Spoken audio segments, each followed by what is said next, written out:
Il arrive que sur certains shoots, on a des plis sur les vêtements, ça peut être gênant, ça prend du temps à enlever. Principalement, le plus gros argument, c'est que ça prend beaucoup de temps à enlever. Si on passe par des outils de base qui sont le tampon de duplication multi-pièces ou le correcteur localisé, ouais c'est ça, correcteur localisé, ça prend énormément de temps et forcément on cherche à gagner un petit peu de temps quand on fait de la retouche. Je sais pas si vous connaissez Frequency Separation. En gros, c'est quoi? C'est ce qui permet de diviser en deux calques la texture et la couleur. Là, je vous la fais en courte, hein. Si vous voulez, je peux vous faire un petit tuto sur Frequency Separation. C'est pas très long et ça peut aider quelquefois si on fait de la retouche un petit peu rapide. Ou je peux vous mettre l'action en partie commentaire, non, plutôt dans la partie description de la vidéo pour pouvoir la télécharger. C'est comme vous voulez. Donc ça, vous me faites un retour dans le sens où on veut une vidéo ou une action, comme vous voulez. Voilà, alors, pour vous expliquer le fonctionnement, dans le principe, comment ça marche, ce que je vais faire en premier, c'est que je vais dupliquer mon calque ici. Je vais le dupliquer deux fois. Une première fois ici, deuxième fois, quelques deux copies. Le premier, je vais le nommer couleur et le second, je vais le nommer texture. Voilà. Ensuite, une fois que c'est fait, je vais aller masquer texture parce que j'en ai pas besoin pour l'instant et je vais aller sur couleur. Dans couleur, je vais aller dans filtre ou gaussien. Alors là, le but de l'opération, c'est de ne plus pouvoir distinguer la texture. Qu'est-ce qu'il me fait là? C'est de ne plus pouvoir distinguer la texture de la couleur. Là, je vais me mettre ici parce que c'est la zone qui m'intéresse. Et là, effectivement, je peux voir que j'ai que de la couleur. Là, j'ai du vert et là, j'ai du vert un peu plus foncé. Si je vais plus bas, vous voyez que j'ai encore de la texture et c'est pas ça qui m'intéresse. Là, j'en ai encore. Je pense que 10, c'est plutôt pas mal. On va rester sur du 10. Voilà, donc là, il a appliqué. Maintenant, je vais aller réactiver mon calque texture ici. Et je vais aller dans Images, appliquer une image. Je vais aller sélectionner mon calque couleur. Je vais dans Opération, je vais dans Soustraction et vous mettez les paramètres ici, échelle 2 et décalage 128. Donc je fais OK et je transforme le mode en lumière linéaire.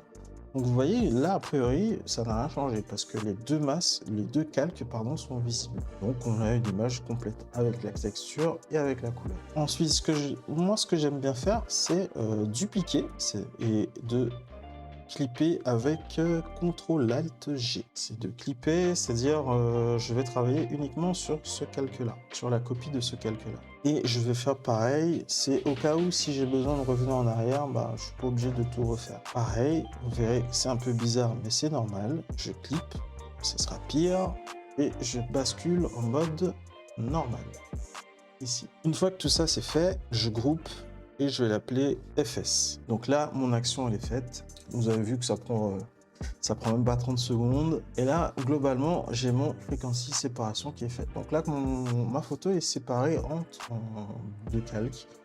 La couleur d'un côté et la texture de l'autre. Ce qui nous embête sur cette photo, c'est plutôt la texture. Je m'explique. Ces petits plis qu'on voit à l'image, ce sont des plis qui sont issus de la texture. Par exemple, si je fais ça, si je vais prendre une petite pièce, je suis sur texture, je vais bouger, vous voyez, ça disparaît. Donc, il y a plusieurs méthodes possibles. Soit je vais prendre, si je suis très méticuleux, et que, bon, c'est une photo où j'ai envie de passer du temps, je peux faire comme ça. Je vais prendre mon tampon de duplication, et je vais bien choisir cette fois calque actif. Avec un petit flux, je peux aller peindre comme ça.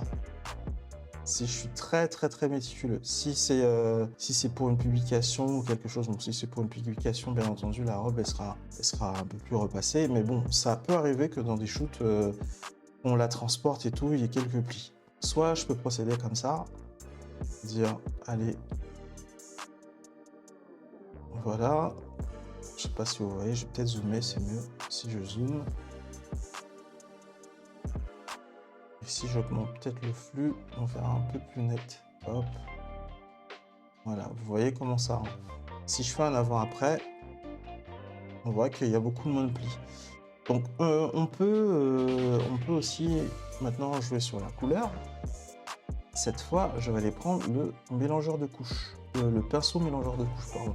Vous allez mettre humidité à 30%, charge 30%, mélange à 30% et le flux à 30%. Le flux, vous pouvez le modifier, peut-être passer sur du 10-15% si vous voyez que c'est un peu trop. Et pareil, là, je vais les sampler, je vais les maintenir avec Alt.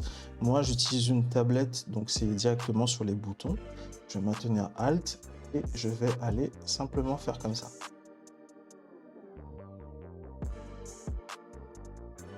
Si ce sont des problèmes de couleur, si c'est des problèmes de texture, c'est différent. Donc, alors maintenant, ce que je peux faire aussi, c'est que je peux aller attaquer directement en mode texture. C'est pas très recommandé, parce que là, vous le voyez dans le résultat final, ça ressemble à ça, parce que c'est une robe qui est un peu satinée, donc ça passe, entre guillemets, c'est qu'on ne verra pas la différence. Si vous ne montrez pas la photo avant-après, personne ne verra la différence. Ou un œil averti verra les petits défauts de cette méthode. Je peux aller prendre dans la texture ici, et aller directement bouger ce qui m'intéresse pas. Par exemple, ce petit pli-là, il m'intéresse pas, hop, je le fais disparaître. Pareil ici, je le fais disparaître. Pareil ici, je vais appuyer un petit peu, je vais le faire disparaître. Vous voyez, c'est un peu plus naturel parce que c'est quelque chose qui est satiné, donc on ne voit pas trop la différence. Là aussi, il faudra travailler avec les deux calques. Si vous constatez que ça part pas, là, je vais aller travailler sur la couleur parce que là, j'estime que ça part pas. Là, vous voyez, là, ça disparaît. Si je prends ce gros morceau ici, là, je fais des allers-retours, ça disparaît pas. Donc, je vais aller dans la partie texture. Et vous voyez que progressivement, ça va disparaître. Après, ce que je vous invite à faire aussi, c'est de préserver l'aspect général. C'est-à-dire, je ne vais pas aller prendre un bout de texture qui est par ici, par exemple, qui est par exemple là, le mettre ici, ça n'a pas de sens. Ça marche aussi pour la retouche de peau. Je vous invite à ne pas faire ce genre d'erreur. Là, vous voyez, hop, je mets des petits coups de pinceau. Là, vous entendez pas, hein, mais je mets des petits coups de pinceau, histoire de... Si je peux redonner aussi un peu de volume avec cette technique-là. Vous voyez, il y a plein de possibilités. Il y a plein de possibilités. Je peux aussi rattraper la couleur. Si par exemple, j'ai plus envie de travailler sur ce calque-là, je me dis, ah, ici c'est un peu trop jaune, je vais passer un petit peu plus sur du vert. Donc du coup, je vais aller me créer un calque ici. Je vais prendre un pinceau, peut-être pas un flux à 100%, mais un flux à 11%, et je vais aller peindre. Bien entendu, je vais changer la taille de mon pinceau et je me dis, hop, je vais aller peindre. Là, c'est un peu trop jaune, hop, je passe un petit coup de vert dessus. Mais de façon très, très léger, pour ne pas dénaturer l'aspect global. Et on pense de temps en temps à faire un avant-après, à dézoomer pour voir quel rendu ça donne au global. Donc après quelques minutes, moi j'ai déjà fait bien avant, hein, mais après quelques minutes, on obtient un résultat comme ceci. Et on ne voit pas trop la différence. Bien entendu, je l'ai fait de façon rapide, hein, c'était juste pour vous montrer, mais il faudra apporter un peu plus de soin, c'est-à-dire éviter les zones qui sont près des bords, comme par exemple ici, où on peut facilement avoir un bout de couleur de peau qui va se mélanger avec la couleur de la robe en général. Bien entendu, quand on fait ça, on peut aussi, hop, hop, là je remets tel que c'était, après avoir bien travaillé, moi ce que j'ai fait sur la photo du dessus, j'ai rajouté un peu de grain, de façon à ce que ça fasse pas trop digital. Comment on rajoute du grain? C'est très simple. Je vais aller ici dans un nouveau calque. Alors, il me semble que c'est dans ici. Calque. Nouveau. Calque. Hop, je vous mets la fenêtre là. Nouveau calque. Je vais plutôt la faire avec l'autre méthode parce que ici, j'arrive pas à retrouver les bons... Je fais un nouveau calque. Hop. Calque 4. Ce calque 4, je vais faire Shift F5 si je me trompe pas. Ah, Shift F5. Je ne sais pas pourquoi tout apparaît sur mon deuxième écran, mais bref. Et je vais aller sélectionner ici 50% de gris. Donc 50% de gris. Là, normalement, on ne devrait pas avoir de différence. Ah, oui, parce que je suis pas sur le bon, bien entendu. Et je vais passer pareil en lumière linéaire. Pour ajouter du bruit, je vais aller ensuite dans filtre, bruit, ajout de bruit. Et je vais choisir une petite valeur, la 4.3, ouais, quelque chose comme ça. Peut-être un peu moins même, quelque chose comme ça, ouais, ça passe. Et je coche monochromatique.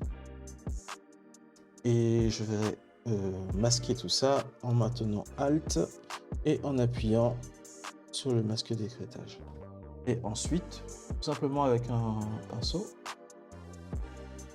je vais aller peindre par-dessus avec du blanc, parce que je suis sur un calque qui est tout noir. Je vais aller peindre par-dessus pour ajouter un peu de grain numérique.